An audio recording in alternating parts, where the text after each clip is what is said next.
What's poppin', y'all? This is the worst level of news we've gotten when it comes to the Kendrick Drake aftermath with the fans. I'm gonna play you guys the clip. First, some slight context. This is an LA radio DJ that was playing some Drake music, not even a Drake diss, from what I can gather, and a fan calls in to the radio station and says the following. So let's roll the clip. So look, we playing Drake, right? Look at this call I just got. Check this out. Hold on, wait. Man, I'm trying to figure out how you playing a white boy to stick the white boy on a nigga in Canada. How the fuck you playing him on the West Coast, man? What kind of nigga is you? Dog, I don't control this, man. It's just this is what I'm told to play. You know, I'm from LA. I wouldn't play it if I was. You gotta speak for you though. You gotta tell your boss. Hey, there's a different culture with this shit. Don't be playing that shit over here on this. Come on, man. Hey, I feel you, You gonna get some shit popped off. Oh, come on, man. It ain't that deep. I don't think it's that deep. But I feel you, though, you better man. keep that nigga off air on the West, nigga. On God in heaven. Okay, I'll let them know. I'll send a message through. This is insane. So I was already critical of the Houston situation under certain prerequisites. So, for example, I can somewhat, to a degree, we can chalk it up to the game where they're saying, hey, we don't want these diss tracks being played by these artists, right? Especially when maybe we have business with Drake and this is making him look very, very, very bad. And I can understand vice versa in Not Like Us or Euphoria being played in Toronto or, hell, maybe a bunch of different places in Canada. However, this is the first time we're seeing, and it's from Kendrick Lamar's side, not Kendrick Lamar's team, but these Kendrick Lamar fans / stands, where they're saying, yo, you can't be playing Drake at all here. Not even music that has anything to do with the diss. And they're like, yeah, that white boy, this person is an actual bot. This is a perfect example of somebody where you feed them a narrative and they buy into the narrative and they echo that same narrative and are incapable of thinking to themselves, if the radio station isn't playing Drake, what are the hits that they're going to play? I promise you the radio stations are going to go down if they're playing Kendrick Lamar all day. I can promise you that. Like, how many hits does Kendrick Lamar really have over a 10 plus year span? And then you've got the breadth of hits that Drake has. This is ridiculous. And then he says, oh yeah, you got to let your boss know. Man, I guarantee you that person, he's not letting his boss know a damn thing. Not the DJ. The person that's calling in. Yeah, he shows up to work. He keeps his mouth shut. He does his work and he goes home to collect his paycheck. And he's telling this guy, yeah, you got to let your boss know this is the West Coast. We not letting him play over here. Y'all been playing Drake for 10 plus years. And then now you want to take this narrative? Drake wasn't this white boy, quote unquote, for the past 10 years that you've been enjoying his hit songs. But now he is? Okay. Come on now, just because Kendrick Lamar said so or a bunch of fans said so about Kendrick Lamar. I think the person that really pushed this was Rick Ross because he verbalized it a lot more as opposed to Kendrick Lamar. He just dropped it in a song. I don't even really think he was calling him a white boy. Yeah, that's strictly Rick Ross that was putting that out there. Now you've got DJs having people call them, telling them not to play this. This is out of the norm. This is out of the ordinary. But I will say we have not seen Aubrey's Angels, the Drake stands. What else do they call them? Yeah, I think they call them Aubrey's Angels. We haven't seen them do any behavior like this so far with a Kendrick Lamar song. I haven't seen a Drake stand say, yo, why are these guys playing Humble? I get that off the airwaves. Granted, radio stations, how many Kendrick Lamar songs are they ever playing? And this is where we can't lie.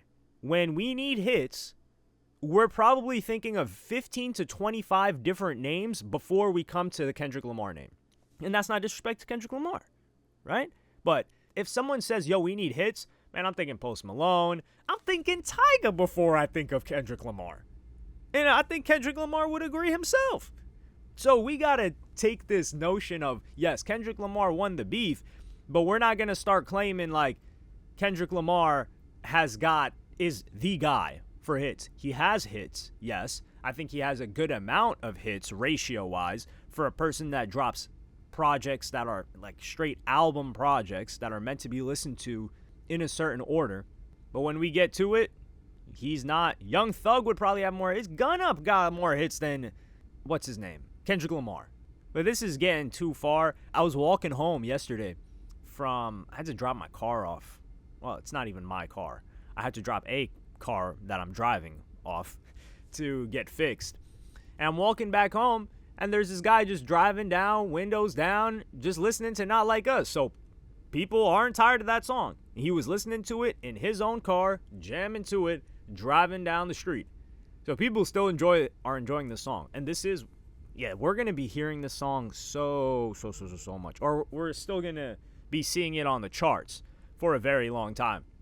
But this situation got me looking like, what the hell is going on here? And I wonder if it will be a problem for Drake now, or if this is just a disgruntled fan. Another thing I will say, the person calling in, for sure older. I wouldn't be surprised if this guy was late 30s, maybe even 40s, because he wasn't even doing it for any clout. So it's not like he opened up a TikTok video and he's in his car and he's like, yo, can you believe this radio station? I'm in LA. I've been in LA, blah, blah, blah, this long. You know, we got this culture. And this radio station, this DJ got the nerve to be playing these Drake songs. Meanwhile, what just happened? Can you believe that? And then the person would post it up and it would get shared around. He didn't do that. He didn't even expect anybody else to see this. The reason why I say that is a lot of what drives people to make certain comments, certain videos, certain replies is the fact that other people are seeing it. And they're saying, hey, this will trigger a bunch of engagement. So if they didn't know that they would get engagement or potential virality out of what they're saying, doing, recording, a lot of people wouldn't put anything out. And that circles back to how authentic this guy's opinion was to him, because he didn't do that. He straight up called. He didn't expect anybody to know what he was saying, other than maybe other people listening on the radio station. But he didn't expect it to go as wide as it did. And he called the guy specifically to let him know. So he was disturbed by this on a personal level. Like, I can't believe this DJ's doing this. Like, did someone not put him up on game? Did someone not give him the memo? We not playing Drake over here. Well, good luck. What will you be playing? You're going to dust off some Jay-Z Blueprint tracks? That probably makes more sense. That's the era where this guy grew up in. Or what? They're going to play YG all day? YG, Shoreline Mafia? What else? What other LA artists? They're going to start bringing up northern artists like E40. Like, what are we doing, man? And with all due respect to those artists, but you need to throw some Drake in there. Otherwise, it's not like a filling sandwich, right? You got to throw some carbs. It's like you've just got proteins and fats. You got no carbs on that. People are still not going to feel full. And I'm not a nutritionist. I'm just throwing out some random things that I've heard when it came to that reference. But I do feel like it was accurate. Don't let me know if I'm wrong, though. Please don't. I would appreciate that a lot. But yeah, I think this will fade as long as it doesn't continuously get brought up by people that are involved with it, which is difficult because people that are involved or adjacent will continue to bring it up because they know it'll generate them a lot of attention. I wouldn't say I'm fed up with the beef, but, Drake got packed up. It is what it is. W on Kendrick Lamar's record. Drake is now 1-2. The only person that he's ever beat was Meek Mill, who, for all intents and purposes, probably wore a helmet growing up. So I can't even look at that beef the same anymore. But let me know what you guys think in the comments. Like and subscribe and hit the notification bell if you enjoyed. Follow me on Twitter and Instagram. Thank you for watching. Peace.